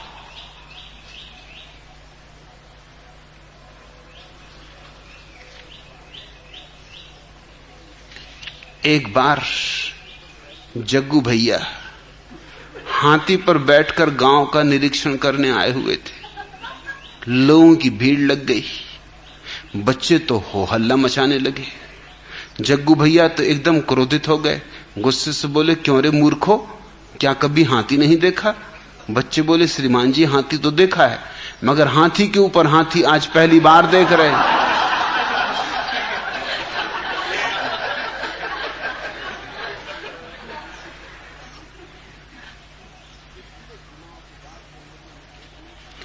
पिछले चुनाव के बाद जब मुल्ला नसरुद्दीन श्री राजनारायण से मिला तो बोला, आपको देखकर तो मुझे सहसा एक महापुरुष की याद आ जाती। राजनारायण ने खुश होकर पूछा, नसरुद्दीन, चुनाव के पहले भी तुमने मुझसे यही बात कही थी, अब फिर वही कह रहे हो। तब तो मुझे फुर्सत नहीं थी इस बात का अर्थ पूछने की, लेकिन अब सच बताओ कि मुझे देखकर तुम्हें किस महापुरुष का स्मरण हो आता है? मुल्ला बोला, अच्छा किया आपने जो उस समय न पूछा, उस समय तो मैं भी बता ना सकता था, लेकिन अब डर काहे का, अब सुन ही लो, बिल्कुल सच बात। आपको देखकर मुझे हमेशा महान वैज्ञानिक स्वर्गीय डार्विन की याद आ जाती, जिन्होंने कहा था आदमी बंदर की औलाद है।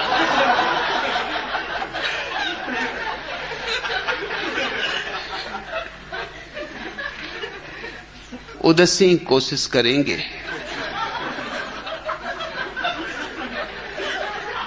तुमसे भी जितना बन सके सहयोग देना। हालांकि राजनेताओं की आदत सहयोग देने की होती नहीं। दो राजनेताओं को पास पास बिठाना मुश्किल, लड़ना झगड़ना, हाथापाई उनका गुणधर्म हो जाता है। खंडन मंडन, दांव पेंच, बैठ ही नहीं सकते शांति से, न किसी को शांति से बैठने दे सकते। उछल कूद मचाए ही रखते।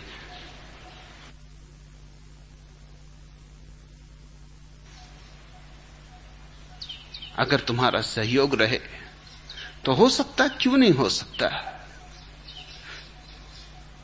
संत महाराज ने लिखा है, भगवान पंजाब दे देश एस मजबूत पत्थर नू आपने ऐनी जल्दी पिघला दिया। सदगुरु साहब तुसी कमाल थीता, मैं वारी जावा। अगर पंजाब देश का पत्थर भी पिघल सकता है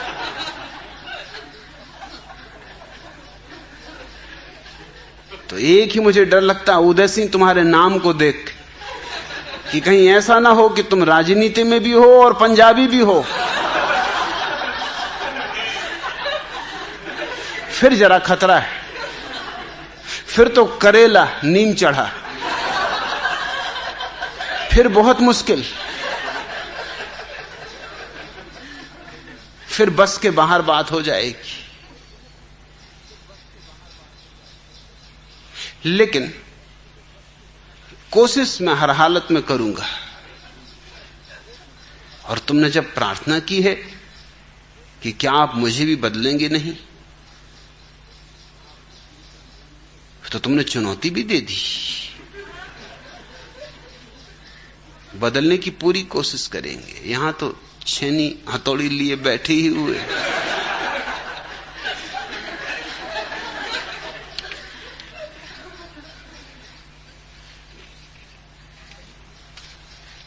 आखिरी प्रश्न,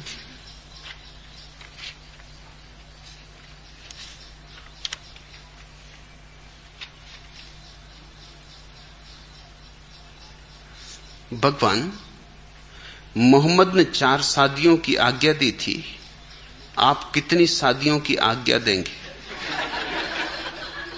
चैतन्य कीर्ति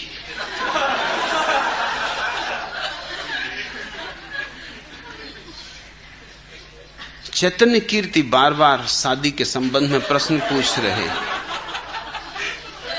कारण भी तुम्हें बता दूं। 2 जुड़वा बहनों के प्रेम में पड़ गए। ख्याल रखना सदगुरु कबीर क्या कह गए, 2 पाटन के बीच में साबित बचा न कोई, और पाट भी जुड़वा ऐसे पिसोगे कि खोज खबर भी ना मिलेगी।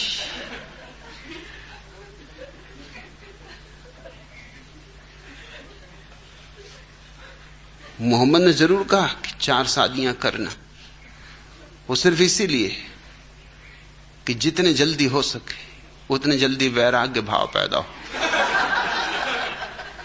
क्योंकि मुसलमान एक ही जन्म में मानते, हिंदुओं ने तय किया कि एक ही शादी करना, क्योंकि कोई जल्दी तो है नहीं, जन्म जन्म पड़े,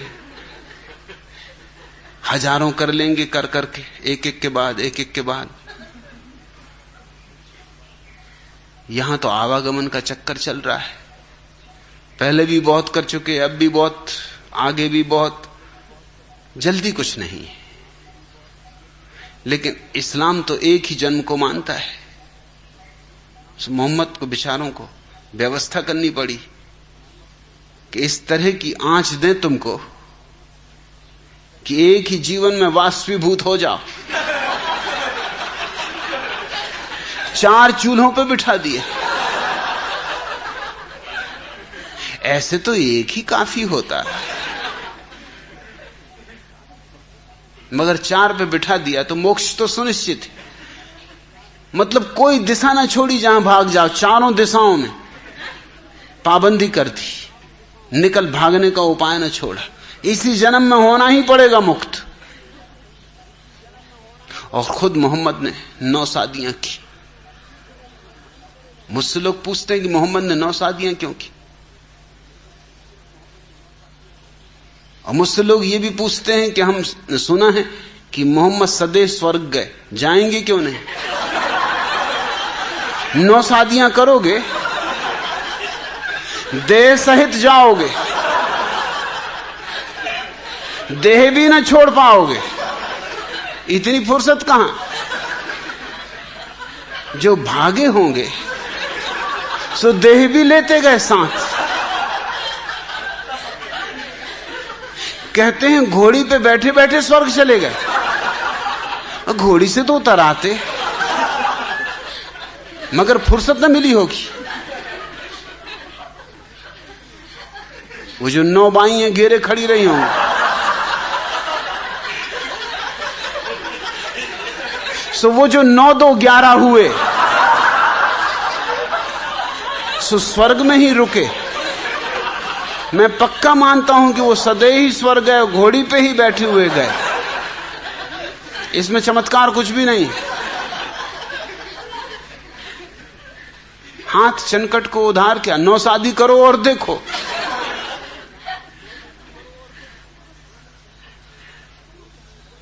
नौ शादी करनी पड़ी बेचारे मोहम्मद को, क्योंकि जब शिष्यों को 4 शादी करने को कहा तो दृष्टांत तो कम से कम आगे का रखना चाहिए, नहीं तो शिष्य कहेंगे कि वाह गुरु, खुद तो 1 से ही निपट रहे हो और हमें 4 से निपटा रहे हो। नहीं सदगुरु साहब,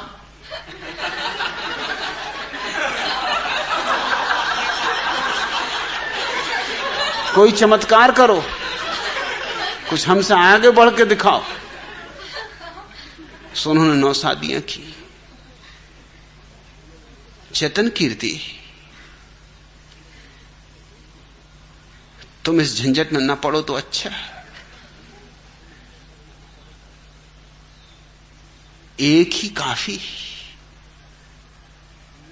बुद्धि हो तो 1 काफी, और बुद्धि ना हो तो 4 भी काफी नहीं। बुद्धुओं को तो कोई चीज काफी नहीं होती, कितने ही कुटे पिटे, उनकी आशा मरती नहीं। बुद्धुओं की आशा नहीं मरती। बुद्ध ने कहा है, वही है ज्ञानी जिसकी आशा मर गई, जो निराशा को उपलब्ध हो गया। बड़ी आश्चर्य की बात कही, निराशा को।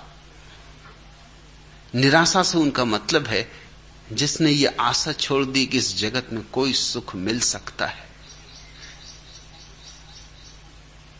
लेकिन हमें तो आशा रहती कि और नहीं कर पाए दूसरे लोग, वो उनकी भूल चूक रही होगी, हम तो करके दिखा देंगे। नहीं, तुम भी ना करके दिखा पाओगे।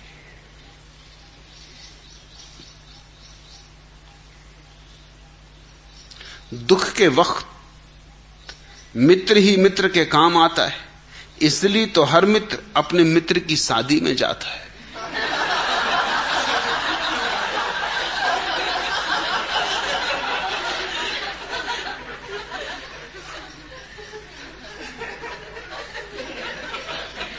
जज साहब ने अपने अपराधी से कहा, हमें यह भी बताया गया है कि बरसों से तुमने अपनी बीबी को डरा धमका के रखा है और एक प्रकार से उसे अपना गुलाम बना लिया है। अपराधी ने हकलाते हुए कहा, हुजूर हुजूर देखिए, बात यह है कि जज ने बात काटते हुए कहा, सफाई पेश करने की आवश्यकता नहीं, तुम केवल इतना बता दो कि यह चमत्कार किस प्रकार कर लेते।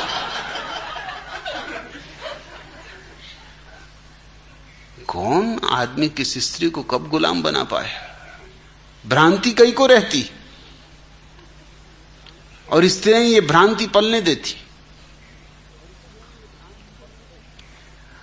आदमी ने ऊपर ऊपर से गुलामी थोप दी है स्त्री के ऊपर, लेकिन भीतर भीतर से स्त्री ने भी आदमी के ऊपर गुलामी थोप दी। अगर आदमी ने उसकी देह को गुलाम बना लिया है तो स्त्री ने उसकी आत्मा को गुलाम बना लिया, जो कि ज्यादा महंगा सौदा है। विवाह के लिए इतनी आतुरता क्या, इतनी जल्दी क्या?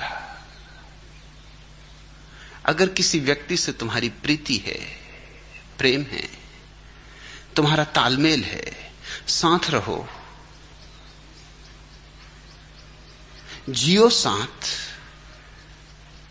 एक दूसरे को परखो, पहचानो।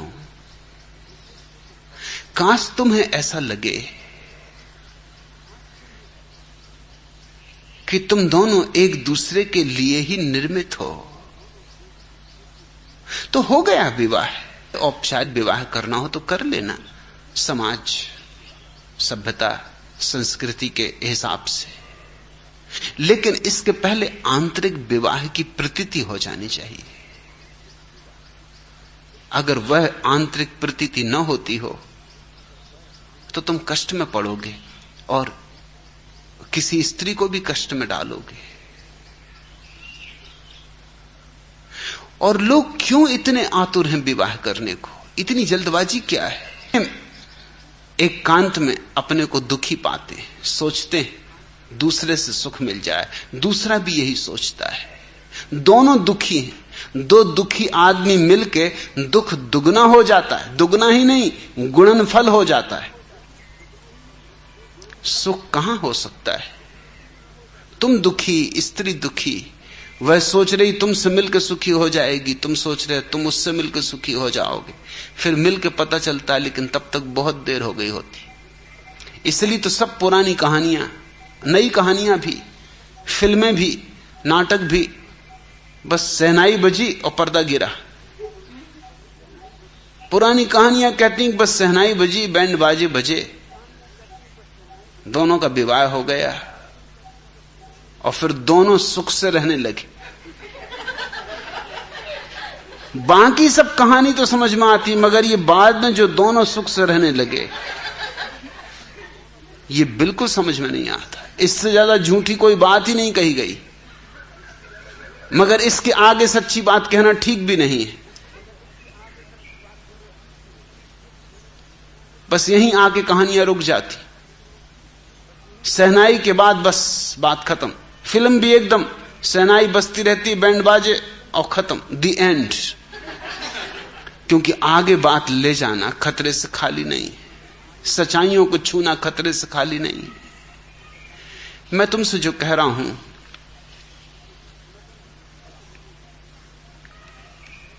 वह जीवन के सीधे सीधे सत्य हैं। न तो मैं चाहता हूं कि तुम स्त्रियों के ऊपर हावी हो, न चाहता हूं स्त्रियां तुम पर हावी हों। प्रेम अगर स्वतंत्रता दे सके तो ही प्रेम है। प्रेम अगर परतंत्रता लाए तो वह प्रेम नहीं। और तुम्हारा तथाकथित विवाह परतंत्रता लाता है। परतंत्रता लाता है इसलिए बगावत लाता है, परतंत्रता लाता है इसलिए प्रतिशोध लाता है। और फिर जब तुम एक से बंध जाते हो तो स्वभाव था तुम्हें दूसरी स्त्रियां सुंदर दिखाई पड़ने लगती, क्योंकि दूसरी स्त्रियों को तुम बाहर से देखते हो, अपनी स्त्री को भीतर से पहचानने लगते हो। बाहर से तो सभी सुंदर है, दूर के ढोल सुहावने।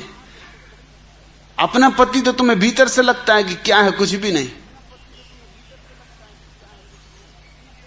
गीदड़ का बच्चा है। दूसरों के पति लगते हैं कि आह क्या सीना फुला है, सिंह की तरह चलते। मगर तुम्हें पता नहीं कि उनके घर के हालत में भी वही बात है, वो भी गीदड़ के बच्चे। घर के बाहर कौन सीना फुला के नहीं चलता, घर में तो चले कोई फुला के, वहां बिल्कुल लोग पूंछ दबा के चलते। चंदूलाल अपनी पत्नी के साथ घूमने निकले थे।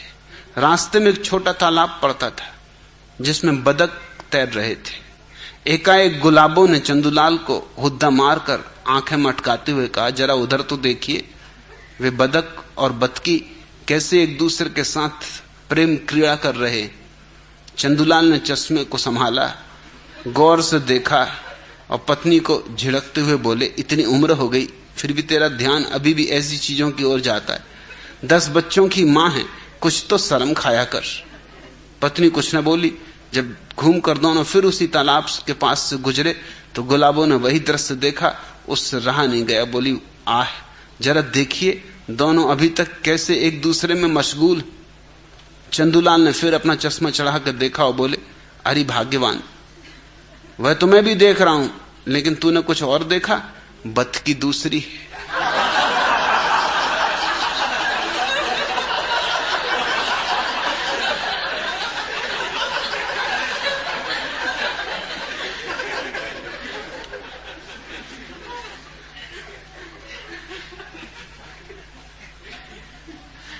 बंध जाओगे एक से कि तत्क्षण सारी दुनिया में सुंदर स्त्रियां, सुंदर पुरुष दिखाई पड़ने लगेंगे। बंधे कि बस दिखाई पड़ना शुरू हुए, और तब भ्रांतियों का जाल फैलना शुरू हो जाता है। बंधने की कोई जरूरत नहीं। चैतन्य कीर्ति, भविष्य में विवाह की कोई संभावना है नहीं। विवाह का कोई भविष्य नहीं। विवाह सड़ गई संस्था। हां, प्रेम के कारण लोग साथ रहें, उत्तरदायित्व पूर्वक साथ रहें। विवाह की जरूरत तो तभी पड़नी चाहिए जब वे तय करें कि उन्हें बच्चे पैदा करने हैं। उसके पहले विवाह की कोई चिंता में पड़ने की आवश्यकता नहीं है। और जीवन के अनुभव अगर तुम्हें इस जगह ले आए कि किसी स्त्री, किसी पुरुष के साथ रहकर तुम ज्यादा शांत हुए हो, ज्यादा मौन हुए हो, ज्यादा आनंदित प्रफुल्लित हुए हो, तुम्हारे जीवन का संगीत गहन हुआ है,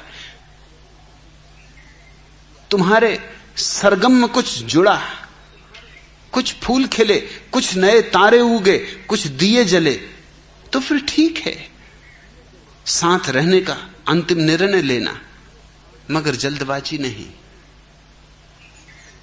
अन्यथा अड़चनें खड़ी होंगी, लोग फिर रोते हैं, पछताते हैं, और भी जल्दी होती। लोग सोचते हैं बस अभी हो जाए। अभी चैतन्य कीर्ति 5-7 दफा विवाह के बाबत पूछ चुके, इसलिए मैं थोड़ा चिंतित हुआ जा रहा हूं। प्रेम पर्याप्त है, और प्रेम अगर विवाह बन जाए तो विवाह भी सुंदर है। लेकिन यह भूल के मत सोचना कि विवाह प्रेम बन सकता है। इस भूल में सदियां आदमी रहा है कि पहले विवाह फिर प्रेम बन जाएगा। वो नहीं बनता, वह बात नहीं बनी, वो गणित ठीक नहीं बैठा।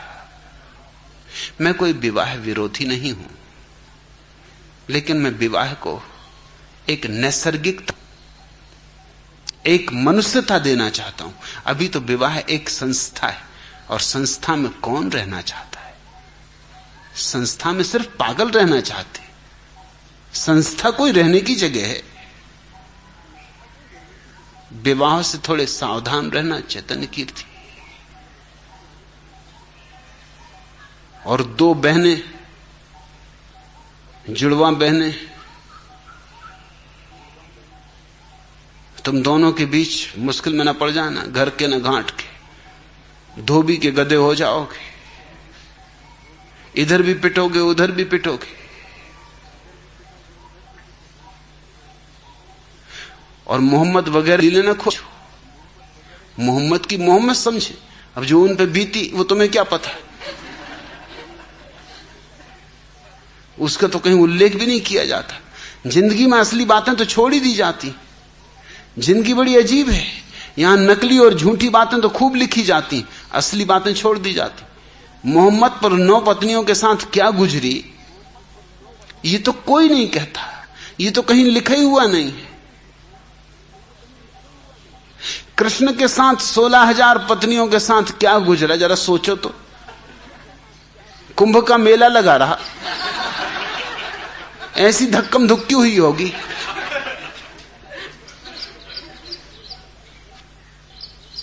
कि कृष्ण कह तो गए कि आऊंगा जब धर्म की गिलानी होगी, आते करते नहीं। एक अनुभव काफी कि अब कौन झंझट में पड़े, फिर कहीं कुंभ का मेला लग जाए, फिर वही धक्कम धुक्की, वही खींचातानी। तुम सोचते हो कृष्ण की दुर्गति नहीं हुई होगी? जरा 16,000 स्त्रियों की कल्पना तो करो। कोई टांग खींच रही, कोई हाथ खींच रही, कोई मोर मुकुट ले भागी, किसी ने बांसुरी छीन ली।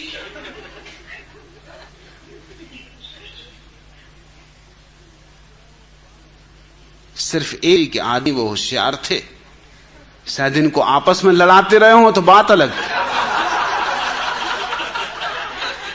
और कोई बचाव का उपाय नहीं दिखता। कि इनकी कुस्तम कुश्ती आपस में करवा दी कि तुम निपटो सुलझो। और मथुरा से भागे क्यों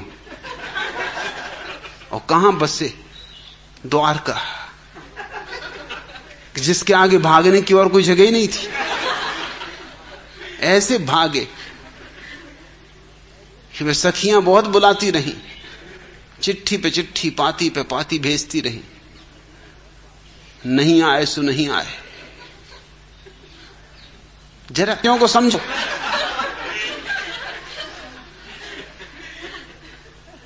इन झंझटों में ना पड़ना, थोड़े सावधानी से चलना। अभी समय सावधानी से चलने का है। और जल्दी क्या है?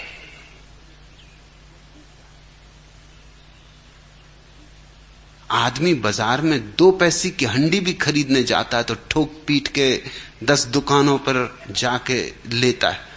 और विवाह, बस लोग कहते पहली नजर में विवाह हो गए। हाँ, पहली नजर में विवाह का सिर्फ एक फायदा है, समय की बचत होती। आज इतना है।